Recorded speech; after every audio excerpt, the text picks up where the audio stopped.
Hey everyone, welcome to a new video. Today we've been stalking some more Koreans as usual. In the last couple of days I've been finding and hunting down some weird builds that they're using in Challenger and Grandmaster. As always, all the profiles are in the description from Mobilytics, so you can actually go and look and see how they do it properly. If you're going to use these, obviously these guys are actually very good at the game, so I would recommend you use them in normals first, try them out, and then move into ranks if you want to. That is just to cover me in case one of you guys uses it, ints, and then blames me. And our first pick is actually really cool. It's Kindred AD carry. It is all this guy plays at the moment. It's just bot lane Kindred every single game as the carry. It isn't really supposed to work, and every time somebody asks me if it works, I say no, because like of the mark system, right? You can't exactly leave bot lane and go and collect your marks, which you really need. The thing is, the first one is actually a crab.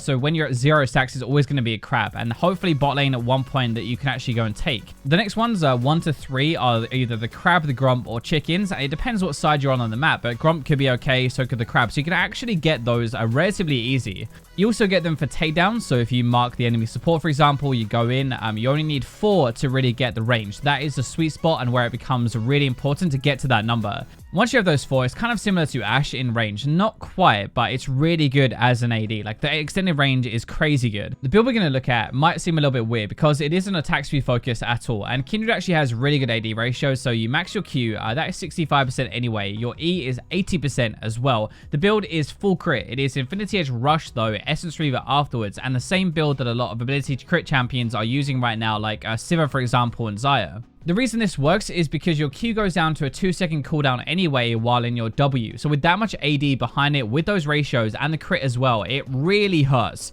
Especially with Conqueror, which is the keystone we're going to use. It deals true damage. It heals you as well. You have another heal on your W passive, which is desperately needed if we're not going to take any lifesteal. Kindred can kite okay anyway, especially with the range after the 4 marks. You protect yourself with your ultimate as well, something that I'm guessing like every AD carry would love. You scale well with your passive marks, so you're not going to fall off as you go through the game. And it's honestly a lot easier to get those marks mid-game as well after lane phase. As you can tell from a lot of these clips I'm running in the background, a few crits, the E damage as well, somebody is going to die. And it's surprising, but like sticking the bot lane actually means you get your items much quicker and you end up doing a ton of damage mid game. For the next one, I actually think we saw this in the LEC one time from Wonder, but this might be where he got it from. He's been doing it a long time in Korean Challenger and Grandmaster. This guy's playing top lane carry Shyvana. He rushes CDR with Spear of Shojin and from runes as well, and then he gets mega tanky. He literally jumps into fights and he slaps everybody. That's practically what every clip I'm going to show you is. Shyvana does have a lot of percentage damage in her kit anyway. Spear is going to give you 50% attack speed, the part that nobody really talks about, but even without abilities, it increases her auto damage a ton, and that is why Spear can be so good just anyway. Obviously, the attack speed is not like the main part of it. It's the rest of it, right? The rest of the passive, so you get more fireballs, more bites, more move speed, and with all of that damage in her kit, she needs then just to survive afterwards. Conqueror is going to heal you throughout all of it. It's going to be a true damage, but one of the biggest problems is very high cooldowns for all of her abilities. That is really where Spear of Shojin comes in. So it's a mix of like kind of burst to start the fight and then constant damage afterwards with very low cooldowns. Obviously taking Ignite as well with TP to make her a better duelist like 1v1. Her E damage is actually 3% of their maximum health with every single auto attack when you mark them with your E. It's over 200 damage on its own anyway, and you max that first. It is sort of like kind of AP Shyvana, except we don't have the AP ratio. We don't really use it that much. We just abuse the base damage and we use it more often instead.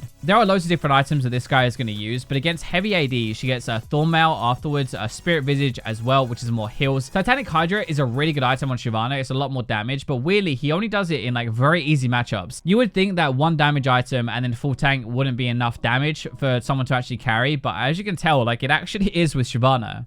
I know we have talked about Poppy Jungle before as our next one, but we haven't talked about Assassin Poppy Jungle before. It's like playing Kha'Zix. You stick his runes and his build on Poppy, but Dark Harvest no less as well, and you've got this build for Poppy. This guy smashes pro players consistently with this pick, which I think makes it even funnier, but he legit rushes Warrior and Duskblade. Poppy has had quite a few buffs recently that made her a better jungler anyway, like we said before the last time we talked about it, where it's better move speed, better ganks. You've got the grounding on there now as well, so it's really hard to duel or to escape Poppy, but like, why are we building AD, right? We can just build tank. Your Q is going to use 90% of your AD. It does physical damage, and it's exactly the same with the ultimate actually. So stacking AD and Arm Pen as well both increase your damage output by an absolute ton. Even though you don't think about it, you are very much an assassin. You dive in, you stun somebody, you prevent them getting away, deal huge damage, and you're cooldown based. Like you are ability based. Part of this as well that's pretty cool, like an added extra I guess, is you can apply Dust Wave from range with a buckler, the passive. So when you think about it, it isn't actually that bad a kit to have as an assassin actually. You're able to run into lane, you're able to slow them from range with the passive, then you're going to line up the stun, you're going to prevent them from moving after the stun anyway if they survive that long, and then burst them down. In the jungle as well, like your clear speed is actually really good as well. You can stun large creeps so you don't take too much damage. You deal AoE damage anyway, so you breeze through the rest of it, and you have a shield. So if you remember, we've looked at a Klepto Misfortune build in one of these videos a long time ago, so that part isn't really new. It's not something we see a lot anyway. It is pretty weird. Two challengers right now are using it as their one trick in there as well. Just gives better laning, less damage, but more gold and consumables, and it can apply it on the Q as well with the bounces, so it's really easy to stack it.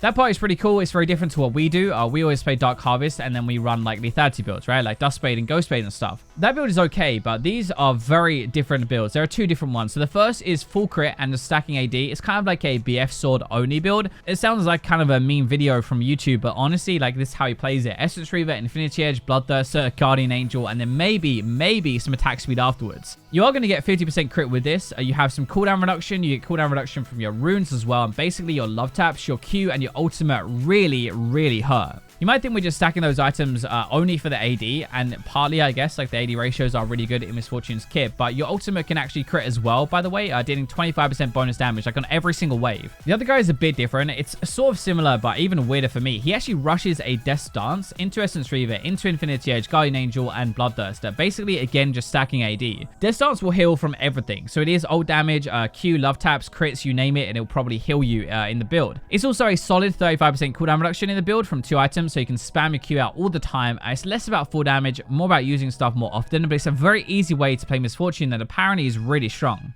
Now, if we did this video like a month ago, maybe 2 months ago, this one wouldn't be that weird. Like, Riot really tried to kill lane Pike, but this guy refuses to accept it, and he smashes with Hellblaze Pike top or mid lane. Obviously, he does rush Mo Boots at the start of every single game. Basically, plays it like Talon, shoves his lane if he can, and then roams down. He kind of acts like a second jungler. He tries to snowball the game, and honestly, in solo queue, this is really effective and really easy to do. You have to remember as well that Pike's damage is actually really good still. Like, they didn't touch it at all. It scales really well with lethality, and that part didn't change. The bonus damage to minions changed, and that really is like the crux of it, right? But if you're not laning that much and using Tiamat and stuff, apparently that doesn't even matter. The ultimate change is a little bit different because it really does rely on having somebody have assists as well, because you need the extra cut gold from Pike. But as long as you're roaming down and everything, you're still getting full benefit out of that buff. Hellblades is a bit weird, but it does mean that you can get autos off while somebody is stunned most of the time and just like nuke them down. You get them that little bit lower, and then you execute them with the ultimate. And remember, lane Pike gets his items quicker, so the execute threshold is actually going to be higher. It's mostly about the roams though, honestly. Like, especially with this guy, he takes celerity for the extra move speed, relentless hunter, Mobies, and Ghost Spade. That is 4 different sources of move speed, and between all of that, I mean, like, you can see on the screen as well, he moves so fast and you cannot get away from him. He'll hunt people down, he'll catch them, burst them, and Hellblades helps him do that apparently a lot easier.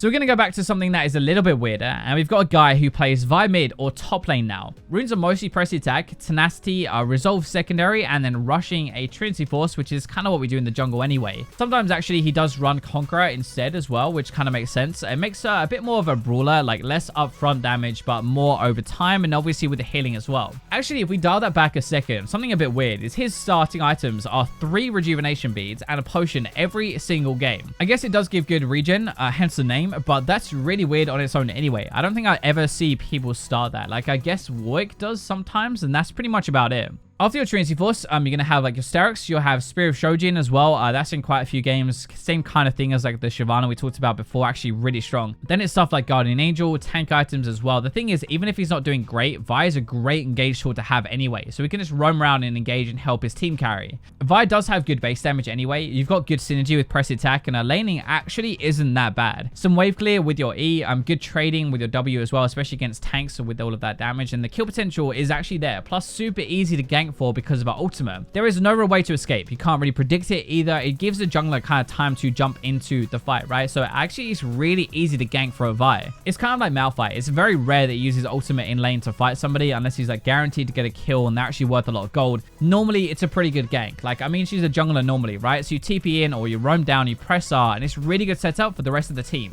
Right, so this one you might have kind of expected a little bit, which sounds weird, but you probably know that I have a hard on for Rengar top lane. I think it is so underrated. wanted, this Trinity Force or like Black Cleaver Visage Zhonya's build that I talk about all the time. I feel like I do anyway. I always try and mention it because it's really good. And this guy does that. I'm swapping items depending on the matchup, but he also plays it bot lane, which is definitely weirder. He goes 40-30 when he plays the bot lane. He takes heal as well, and he just sits in bushes waiting for an AD to walk up and then jumping on them. It's pretty stupid, but it actually works pretty well apparently. It's like an AD carry's worst nightmare and actually in their lane. You can't even bully him that hard. Like, he's going to have a support to protect him, and supports are the strong part of the bot lane early at least as well. Plus he heals back poke with his W at the same time. I know there is this kind of cheese lane with Ivan to control the lane bot lane, putting bushes and he can jump from them and stuff, but this was with a Karma, so nothing weird. There is no amazing synergy apart from she's got a shield, I guess, and a speed up for the ultimate, but as long as you don't feed early, which you probably shouldn't. Even if you do, actually, it probably doesn't matter. You can just you roam or you kill the AD without them really doing much about it. If you actually do want a cheese pick to get you to diamond, by the way, you should really play top lane, or at least look at top lane Rengar. Look at this guy and use his setup. It's really strong. Rengar top is probably the most underrated carry laner you can actually play, like 100%.